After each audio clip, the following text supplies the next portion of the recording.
is SOFIYA AQILAH binti NAZMI, and today I will be presenting my self-reflection based on 2 chapters from our digital workforce course, which is Chapter 5, Working with Clients, and Chapter 8, Crowdsourcing Opportunities and Challenges. As someone who runs a bouquet business on a social media platform like Instagram, TikTok and WhatsApp, these chapters feel especially meaningful to me because I could directly relate the lessons to my real-life experience. Reflection is more than just thinking about what we have learned. It's about how that knowledge affects us, our mindset, our behavior, and our decisions. Self-reflection allows us to identify what we have done well, what we could improve, and how we can grow in the future. For me, reading these 2 chapters helped me realize how much professionalism, planning, and protection matter in the online freelancing world. They made me look at my small business with new eyes, not just as a seller but as a digital entrepreneur. Chapter 5 focuses on working with clients. It highlights how selecting the right clients and setting clear expectations can help avoid many problems later on.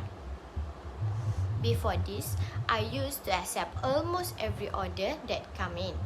I did not always check if the customer's request matched my skill level or if their expectations were realistic. Now, I have started asking more detailed questions. For example, what color do you prefer? Or when exactly do you need this bouquet? I also learned to be more confident in negotiation. If the design is complicated or needed urgently, I now explain why the price might be higher. This has helped me feel less overwhelmed during peak season like graduations, Father's Day, Mother's Day, and so on. Chapter 8 was very eye-opening because it explored the global online freelancing world and how crowdsourcing is changing the way we work.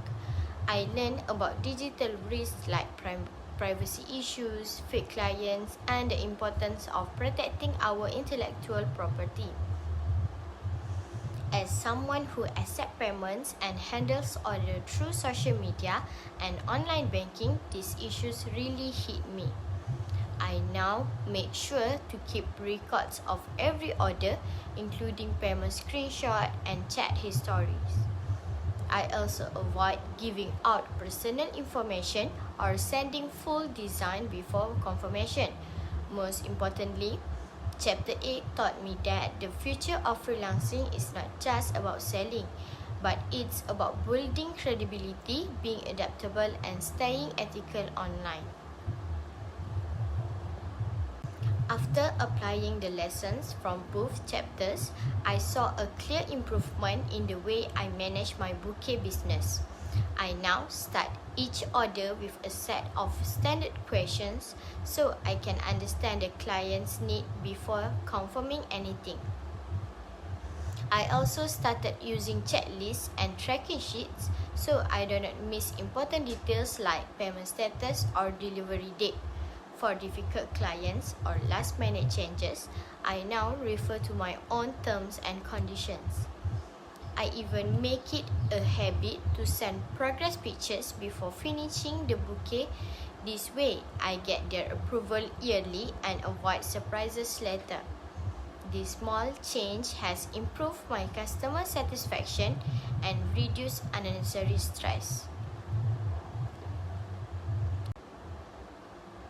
Despite running my business for over 3 years, these chapters made me realize I was still doing many things in an informal way. I have faced issues before, clients who cancel orders after confirming, or those who suddenly change their request at the last minute. In the past, I used to just deal with it, but now I understand that as a service provider, it's okay to set boundaries. I have become more assertive about what I can and cannot do, and I make sure my clients understand that too. Chapter 8 also made me more aware of my position in the online economy. I started thinking about how I can grow, not just by selling more, but by offering more value. That's why I have started planning new ideas like DIY bouquet kits, online bouquet arrangement classes, or even digital templates for beginners. From both chapters, I gained skills that are very practical, not just for freelancing, but for any business. One of them is professional communication. I now write messages to clients more politely and clearly, including all important details like the price, delivery date, and design plan. I also improve my problem-solving ability. If there's a delay or issue, I explain it professionally and try to offer a solution like replacing a bouquet or adjusting the time. I even learn how to say no when I need to, especially if a request is beyond my ability or too last minute. All these skills have helped me feel more confident and respected in my small business.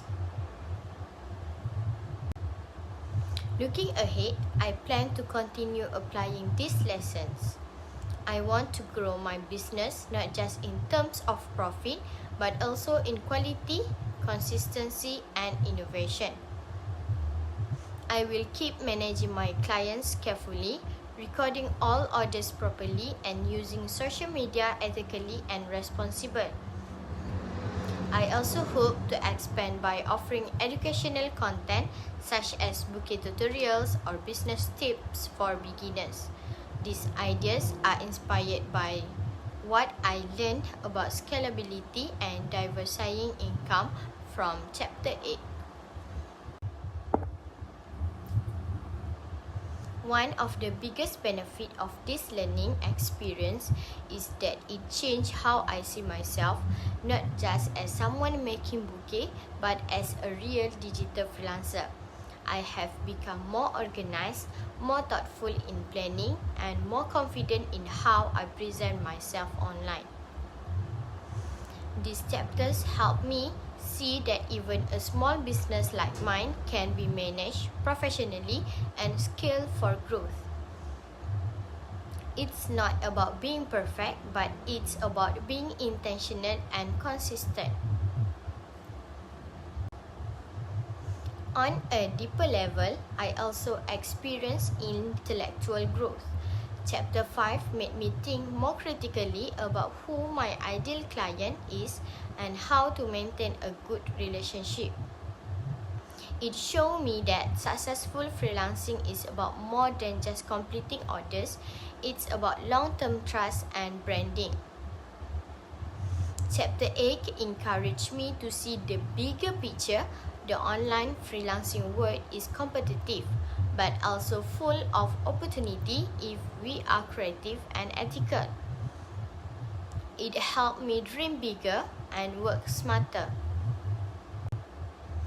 While both chapters were very helpful, I do think they could be more relatable for students like me who run businesses on social media. A lot of the examples who focus on a platform like freelancing, Fiverr, or Upwork, but many of us freelance on Instagram, TikTok, or WhatsApp, and the challenges they can be quite different.